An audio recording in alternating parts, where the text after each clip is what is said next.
والصلاة والسلام على رسول الله وعلى آله وأصحابه الكرام وسلم تسليما كثيرا. أما بعد، waxaynu walaalayaal qaadanaynay khudbadihii ku saabsanaa alraqaa'iq in qalbigeenna aynu debcinno, qalbigaasoo wax badan oo ku xeeran maanta la qallafay, oo bal aynu isxusuusinno waxay naga dambeeya waayaha adag ee aynu rumaysannahay. waxaynu se mudanaynu masiirkeennu noqonayno aynaan garanaynu masiirku noqonayo. alwasiya wa xukmuhaa fi lislaam, dardaaranka iyo islaamku sida u dhiiriyey baynu soo aragnay. waxaa kaloo nebigu uu casharada inoogu daray la qaadanayo geerida in la isxusuusiyo, qofkuna uu xusuusnaado. khudbadaha jumcahana waxyaabaha u muhiimsan bay ka mid tahay xusuusta ilaahay is-hortaaggiisa iyo aakhiro. sidaa daraaddeed buu rasuulku sala allahu calayhi wasallam khudbadaha qaarkood ka dhigi jiray suuratu qaaf oo ka warramaysa muuqaalka aakhiro iyo suurta jannada iyo naarta iyo geerida. ilaahay subxaanahu wa tacaala qur-aanka kariimkaa markuu dadka waaninayo aad buu uga warramaa geerida. siyaabuhu qur-aanku u waaniyo dadka kuwa u badan buu ka mid yahay. sidaa daraaddeed buu nebiguna calayhi salaatu wasalaam ummadda la hadlaa wuxuu uhi akfiruu dikra haadimi alladaat aw haadim alladaat. dhadhan yar baa ku haysan adduunyada ka idinka jebinaya idinka burburinaya xusuusta. imaamu alqurdubi waxa uu leeyahy raximahullah, qaala alculamaa qowluhu calayhi salaatu wasalaam akfiruu dikra haadimi alladaat. hadalkaa uu nebigu xadiidkaa ku sheegay kalaamun mukhtasarun wajiiz, waa hadal kooban oo gudaweyn. waa jamaca tadkira wa ablaqa fi lmawcida, wuu ku xeel dheeraaday waanadii iyo wax sheegmadii. qofku haddii uu xusuusto malagga xusuus dhaba, ma ilaawo diyaargarowga, mana ku mashquulo wixii ka leexinaya hadafkiisaa uu ku socdo. howlgal qiimalena wuu la yimaadaa. ilaahay baa wuxuu uhi kullu nafsin daa'iqatu lmowt. kol hadduu shaygaasi naf leeyuu noola yahay, geeridaa wuu dhadhaminayaa, insaanka kuma gooni aha. nebiga calayhi salaatu wasalaam nin baa istaagoo su'aalaad u muhiima buu weyddiiyey oo mafhuumka iyo aragtida dadka saxaysa. waxau idhi man akyasu nnaas wa axzamu nnaas, dadka yaa u fariidsanoo u go'aan wanaagsan. nebigu wuxuu idhi akharuhum dikran lilmowt, rag iyo dumar mid kasta haada, madax iyo raciyad, culimo iyo caamo, qofka malagga aan ilaawin, geerida aan ilaawin. wa akharuhum isticdaadan lilmowt, dhimashadana qofka ugu tala gala ee u diyaargarooba. ulaa'ika alakyaas, kuwaasi baa ah kuwa fariidda ah. fariidku dadka wax kale u yaqaanaane, kuwaasaa fariiddaa buu nebigu uhi calayhi salaatu wasalaam dahabuu bisharafi dunyaa wa karaamati alaakhira. sharaftii adduunyadana way qaateen oo gobannimay ku dhex joogayaan, aakhiro wanaaggeedii iyo maamuuskeediina way heleen. in la xuso geerida waxa ay leedahay fawaa'id, faa'iidooyin badan baa ku jira. faa'iidooyinkaa waxaa ka mid a waxay dhiirri gelinaysaa inaad diyaargarowdo. kollayba safarku waa lama huraan, kollayba safarkaa laga soo noqon maayo. ma ogid gooruu kugu iman doono. maxaa kuu yaalla waa inaad diyaar ahaato, alaabtu kuu xidhxidhan tahay. waa safar lama huraana, oon ogaysiisda lahayn, alaabtu waa kuu xidhnaato. taa waa laga faa'iidayaa. waxaa kaloo laga faa'iidayaa yuqasiru alamala fii tuuli albaqaa', inuu qofku isku qanciyo muddo dheer inuu joogo. taana way ka soo afjaraysa. oo asbaabulghafla, qofku inuu is-ilaawo oo adduunyada muquurto, asbaabteeda waxaa ka mida tuulul amalka waxa laydhaa. adigu hore u dhiman maysi, waad caafimaad qabtaa, waad da'yar tahay, waad iska ladan tahay. waxaas intuu shayddaanku kugu akhriyo, ilaa yaciduhum wa yumaniihim baa ilahay wudhi. yididiilo badan buu shayddaanku siinayaa qofka. yididiiladaana inaad malagga xusuusantahy way kaa soo yaraysa. faa'iidooyinkeeda waxaa ka mida yusahidu fi dunyaa wayurdi liqaliili minha. adduunyada ayuu qofku ku dhex saahidaya. inuu ka saahido lama oggola qofku adduunyada u iskaga tago, laakiin isagoo gacanta ku hayo, shaqaynaya oo maamulaya, inuu is-og yahuu feejiganyo anteenooyinku u taagan yihiin weeye, oon u daboolnayn. wax yarina way qancinayaan qofkaa. sidaa darteed baa markuu nebigu calayhi salaatu wasalaam xadiidkan aynu soo maraynay kolkii oo asxaabta u sheegay waxa ahayd kolkuu soo maray bimajlisin yadxakuun majlis iyagoo asxaabtu meel fadhiyo qosolka yara badiyay buu akthiruu dikra haadihi min ladaat malaga iyo geerida xusuusteeda badiya ayuu nabigu calayhi salaatu wasalaam faa'iidooyinkii uu sheegay waxaa ka mid ah fa innahu maa dakarahu axadun fii diiqin min alcayshi ilaa wasaca mar kastuu qofku malaga xusuusta hadduu nolol cidhiidhiya ku sugan yahay wuu nafisayaa hadduu buko hadduu duruufaysanya wax kastoo haysta markuu dhimashada xusuustay in laga dhaqaajinayaba waxaa haystee ku dallacani uu ka degayaa walaa fii sicatin ilaa dayaqahu calayh hadduu qofku isilaaway oo barwaaqadii raaxadii adduunyada uu isku ilaawayna markuu geerida xusuusta iyana wuu iska dabcinayaa waxaa ka mid a faa'iidooyinkiisa yuraqibu fi alaakhirati wayadcuu ila daaca jannada ilaahay buu qofku jeclaanayaa waxa lagu mutaysanayo daacada ilaahayna wuu ku dadaalayaa faa'iidooyinka waxaa ka mid a yuhamminu cala alcabdi masaa'ib addunya cudurrada waxyaabaha kuu fududeeyay ka mid tahay faa'iidooyinka geeridood xusuusata waxaa ka mid a yamnacu min alashri waalbatir waatawasuci fi ladaati dunya kibirkuu ka yareeya qofka ma kibro qof xusuusan in loogu iman doono tan oo malagu maalin maalmaha ka mida uu ka qaadi doono faa'iidooyinka waxaa ka mida geerida inaynu xusuusnaanno yaxudu cala atawba waistidraaki maa faat inuu qofku towbad keeno inuu geerida xusuusan yahay baa sabab u ah haddii kale waa isilowsan yahoo towbaddaba xaggeeda uma jeedo yuraqiqu alqalba wayudmicu alcayn wayujlibu baacitha addiin wayadrud baacitha alhawa qalbiguu dabciyaa ishana waa irmaaneeyaa inaad geerida xusuusan tahay oo qofku inuu qalbigiisu dabacsan yahay waa inuu ilaahay u dhow yahay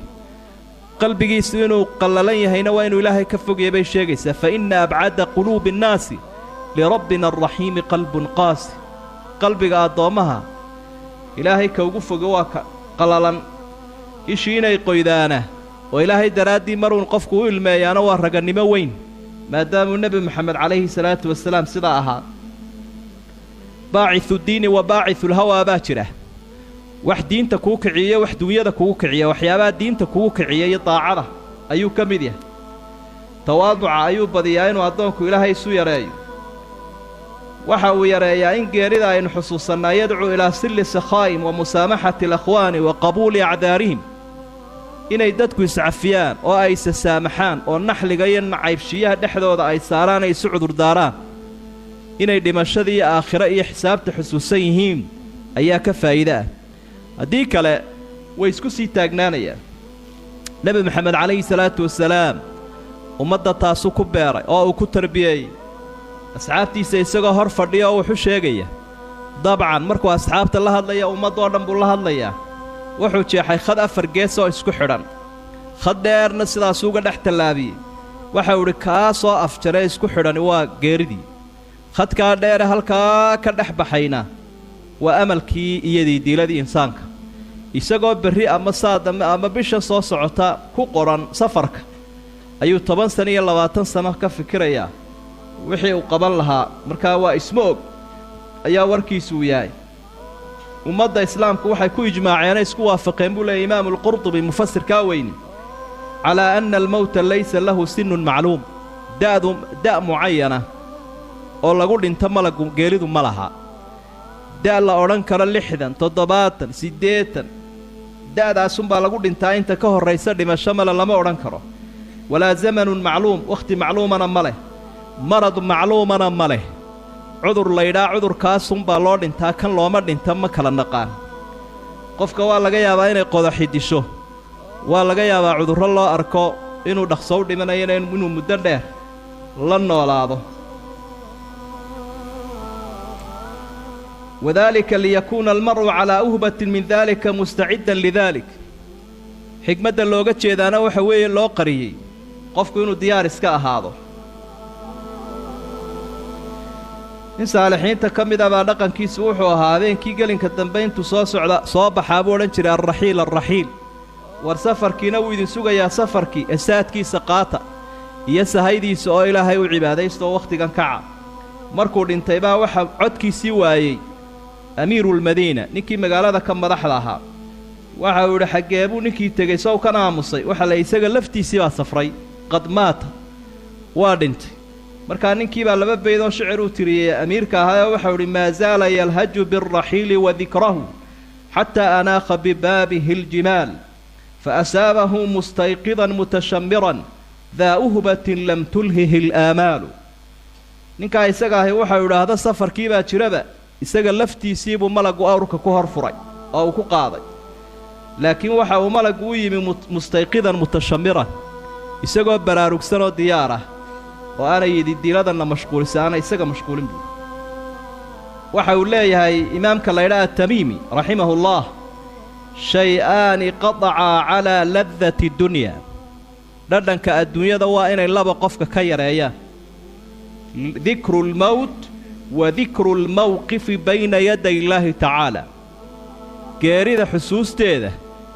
oo malaga inaad isortaagtood xusuusato iyo ilaahay inuu isortaaga adoon labadaas inta ay ku dambeeyaan dhadhan ma badnaanayo waxaad mutaysanaysana aanad warka haynin iyo masiirkaagu wuxuu noqon doono dadkii saalixiinta ahaa ee wanaagsanaa adduunyada aad ugu dhex jiray si culayskeeda iyo mashquulkeeda iyo qafladeeda ay isaga yareeyaan casharada ay cubaada iyo zuhaada iyo culimada ka qaadan jireen buu kamid ahaa dariskani imaamkii muslimiinta Umar ibn Abdul Aziz la oran jiray kana yajma'u al-ulama fayatadhakkaruna al-maut wal-qiyamata wal-akhirata fayabkuna hatta ka'anna bayna aydihim janaza culimadii buu soo ururin jiray dadka cibaadada badan ee khushuucda ah ee cabsidoodu Ilaahay xusuusinayso kolkaasaa laga sheekayn jiray qiyaamada iyo qabriga iyo geerida kolkaasaa ay ilmeyn jireen iyadoo loo malaynayo in jinaasadii ay hor taalo ilaa xafiis buu joogay muran bani aadan buu ku dhex jiray maal buu ku dhex jiray waxyaabaha ay dadku aad iyo aad isugu ilaawaan iyo dooda iyo xalaafiirta ay leedahay waxaasay ku dabcin jireen imaam ad-daqaa'iq waxa uu leeyahay geerida xusideeda qofka badiya ukrima bi thalathati ashyaa qofka xusuusanayna qalbigiisa aanay ka baxsanayn qowlkiisana uu ku badan yahay saddex arrimood baa Ilaahay uu ku maamuusaa تعجيل التوبة وقناعة القلب والنشاط العبادة قفكا إساقا إن إلهي توبة دي سودة دجيو إسنوا الله وافتشين يوانا لغا أقبليا يا قلبي سونو قنعوه قانع بون قنايا قفران ليا يا إنو عبادة دوية شفر فرعاناني أود بدن صدح لا عكس قودة مدبرق قودة أيا لغو ابتلايا قفك إلا وقيرده تصويف التوبة وترك الرضا بالكفاف والتساهل في العبادة أو التكاسل في العبادة قفك سادان ملقى بحصوصنين توبتنا ما حصوصته ما يقانا ببلاهن سندهن أيامها تلو قرما توبت كنت وهذه لها سيدة بوقو توبت كنت كمر رالي نقضى وحكو فلان مرول با كردي ده يكسيادي ده كبضا التكاسل في العبادة عبادنا ومتشيده هو عبادة سيادة حق يدب أمكعه حسن البصر وآديات ضدك تصالة وقوها موضوعنا إنو كهضلينو حكمته لقد أحلال لقد قرأي وحكم لها إن هذا الموت قد أفسد على أهل النعيم نعيمهم فالتمسوا عيشا لا موت فيه ورنعمدنا الدنيا ذا وحا إنك إفسادية أو إنو ديدين إنو سانو دردمينو ملقا إيا كليل كالسكرات كي نقدم بي قيرده وحا راتستان عيشا لا موت فيه نولولان قيري لهين راتسدا تاني نولوشان وحا إنك نبقينيا أما إلا لو سينا يردن كيدا قيرده نولولان قيري لهين وتشند أهرادية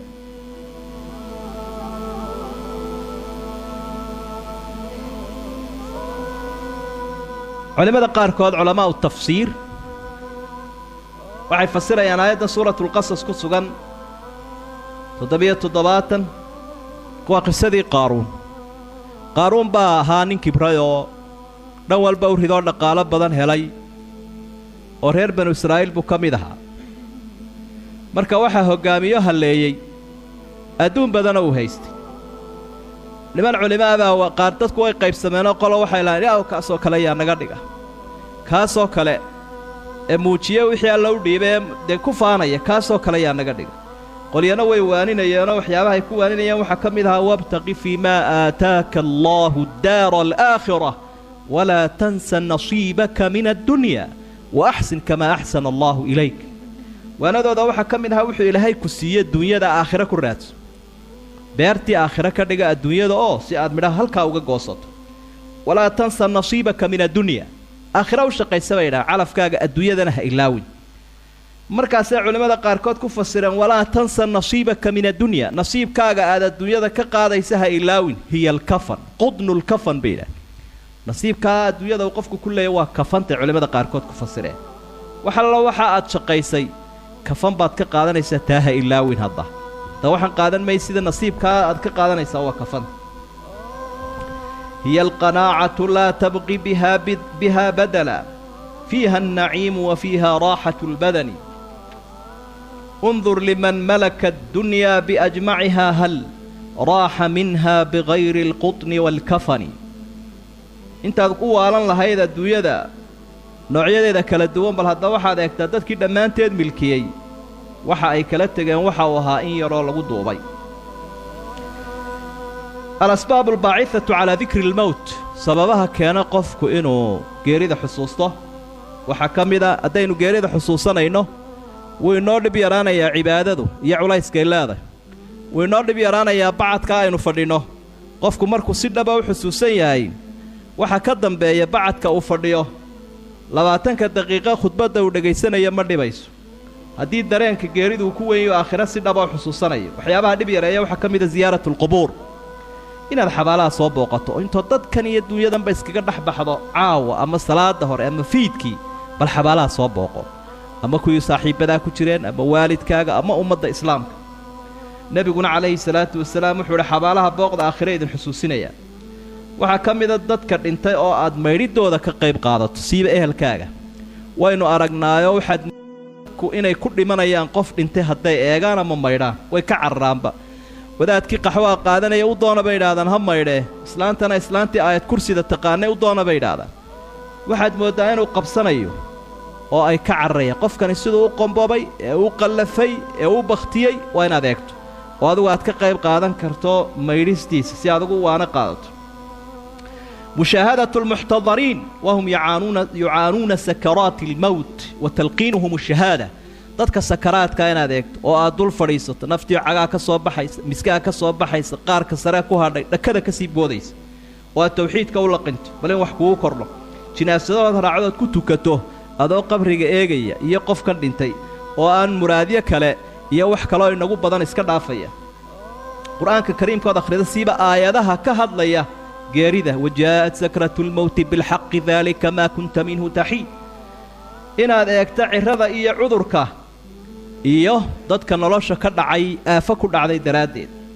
oo isbedelka jirkaaga ku dhacay rifanka iyo lisanka iyo isbedelka ku yimi adiga iyo ummadda kaleba inaad hoos u eegto oo sawiradaadii hore iyo kuwa maanta bal hada aad isu eegto wax ma soo kordhayaan talowmise waa la sii socdaa adhawaahirul kawniyya waxyaabaha inagu dhiiri gelin kara inaynu geerida xusuusanno waxa ka mid ah adhawaahirul kawniyya waxyaabaha caalamka ka dhacaya duufaano iyo burkaanayaal iyo acaasiir mudamira balaayooyin kala duduwanoo aynu muuqaalkooda imika la soo ururiyo aynu caalamka ku arkayno waxaasoo dhan waxyaabaha ku xusuusin kara weeye waa inaynu xusuusannaa geeridu inay leedahay sakaraad iyo kulayl ka duwanka cudurrada kaloo dhan nebi maxamed calayhi salaatu wasalaam caaisho xaaskiisiyabaa inoo sifaynaysa markuu sii dhimanayay iyadoo sakaraadkiisu aanu la mid ahayn ka faasiqiinta iyo cusaadda xanuun ha lahaado laakiin waa takriim wa tadhiir ilaahay baa kor ugu qaadaya nebiga calayhi salaatu wasalaam oo ku sharfaya waxay leedahay waxa hor yaalay weel biyo ku jiro ayaa nabiga hor yaalay fajacala yudkhilu yadahu fi lmaa'i fayamsaxu biha wajhahu wayaquul man intuu gacantaa geliyo weelkaa biyaha ee hortiisa yaalla ayuu wejiga marinayaa wuxuu leeyahy laa ilaaha ila allah inna lilmowti sakaraat intuu ashaataabaa nebigu wuxuu leeyahy malaggu wuxuu leeyahy kulayl riwaayada bukhaari waxa ay tilmaamaysaa wuxuu leeyahy allaahumma acinnii calaa sakaraati almowt ilaahayow iga fudaydi sakaraadka mowdka waa rasuulullaahi moxamed sala allahu calayhi wasalam waa xanuun adag oo ka duwan xanuunnada kale oo dhan watub mima janayta wa anta xisu wakun muntabihan qabla alruqaadi atardaa an takuuna rafiiqa qawmi lahum zaadun wa anta bigayri zaadi waxaa mudan inaad ka toobad keento ama aynu ka toobad keenno waxaynu gurannay ee dunuuba aynu soo jeedna intaynaan seexan ka hor waa inaynaan raalli ka noqon inaynu raacno innagoo bilaa sahaya dad sahaysita aad buu qofku u qariibsadaa ula yaabaa haddii la idhaahdo waa la safrayaa oo uu raaco qolo wada sahaysita kaashkii iyo raashinkiiba sita isaguna uu suka yahay oo faramadhan yahay dee wuu fikiraa wuxuu idhahaa dadkani sahay bay sitaane miyaad martiyaysaa ma waxbay kaa siinayaan adiguna sahay soo qaado sidaasoo kale waa inuu qofku u fikiraa oo dadka saalixiintae sahayda urursanaya markuu arka isna uu sahayda soo diyaarsada ila safar baa wada sugaye lilmowti rusul qablah malaggu wuxuu leeyahay dhambaalwadayaal ama kuwa farriimihiisa sida oo ka soo horreeya bacdul akhbaar baa waxay tilmaamaysaa nebi ambiyada ka mida baa malakulmowtku la hadla wuxuu idhi amaa laka rasuulun tuqadimuhu bayna yadayk malagow ma leedahay qaar farriimahaaga soo qaada oo kaa soo horreeya haa buuhi waan leeyahay min aliclaal waalamraad waalshayb waalhumuum wa tagyiir alxawaas waaladraaf waalsamci waalbashar miyaanaad arag buuhi farriimaha iga soo horreeyaa waxa weeye cilalka isbeddellada qofka ku yimaada cudurka cirrada humuumtuu qofku xambaarsan yahay xubnihiisa isbeddelaya macaanida iyo atraafta jidhka qaybihiisa kala duwan isbeddelaya waxaasoo dhan wax iga soo horreeyo weeye saa daraaddeed baa xadiidkii bukhaari nebigu wuxuu ku yidhi calayhi salaatu wasalaam acdara allaahu ilaa mri'in ballaqahu 60 sana ilaahay wuu u cudurdaar dhammeeyey qofku cimrigiisa 60 ka dhigay ka aanu 60 ka dhigina ha odhanin weli adigu maad gaadhin wakhtigii lagu cudurdaarayay cudurdaarka cid waliba way haysaa laakiin kaasi wuxuu ku marmarsooda ma haya buu nebigu yidhi calayhi salaatu wasalaam ilaa cumruqaalibkii ummadda inahaa ku urursa cudurdaarka u weyna insaanka la siiye waxa weeye inuu ilaahay rasuul u soo diray qur'aanna u soo dejiyey arrintan aynu ka hadlayna aad u faahfaahiyey wamaa kunnaa mucadibiina xataa nabcata rasuula cudurdaar bay leeyihinoo ma cadaabaya baa ilaahay udhi ilaa aan rasuul u soo diro rasuulkiina wuu soo diray rabbi aayad kalena waxau idhi wajaa'akum nnadiir nadiir baa idin yimid maxaa idinku caban kii idin digaya wuu idin yimid waa rasuulkii waa qur'aankii waa xumadii waa ciradii intaba waa la yimid waxaasoo dhammi waa rusululmowt idan insaankii marka uu sii dhimanayo dadka qaarkood waxaa ka muuqda calaamaatu xusni alkhitaab inuu qofkan khaatumadiis ay wanaagsan tahay dadka qaarkoodna waxaa ka muuqanaya su'ul khaatima wa nacuudu billaahi minha in khaatumadiisu ay xun tahay saa daraaddeed baa qofka khaatumadiisu ay wanaagsan tahay tawxiidka ilaahay waafajinayaa oo carabka uu saarayaa qur-aankuu akhriyayaa wardigii buu wadaa waxaa laga yaabaa isagoo ama sujuudsan ama salaad ku jira inuu naftu ay ka dhacdo sidii salafku ay ahaan jireen waxaa lagu arkayaa wejigiisoo iftiimaya waxyaabo badan oo bashaa'ira buu leeyahay dadka qaarkood oo khaatumadu ay ka xumaataa waa dadka qaar loo malaynayo waxaa laga yaabaa in laguba kari waayo tawxiidka waxaa laga yaabaa ereyadii xumaayee uu ku celcelin jiray inuu halkii ka sii wado uun wejigiisiioo liita in la arko wax badanoo noocaas kuwaasi ay ka mid yihiin wa akhiiran qafladda aynu ku jirno walaalayaal waynu garanaynaa isuna sheegi mayno masjidkaa marka aynu ka dhaqaaqnana bal waxaad ka fikirtaa mawduucan aynu ka warramayno intuu maskaxdaada ku soo dhacaya reerkaaga saaxiibbadaada xafiiskaaga shaqadaada meelaha kale markaynu marayno aakhire iyo ilaahay sortaag iyo geeridii iyo adigoo meelahaa jooga ma xusuusataa jeerood halkaa ku xusuusato arrinkani inoo hirgeli maayo allaahumma arina alxaqa xaqan warsuqna ittibaacah wa arina albaadila baadilan warsuqna ijtinaabah ربنا هب لنا من أزواجنا وذرياتنا قرة أعين واجعلنا للمتقين إماما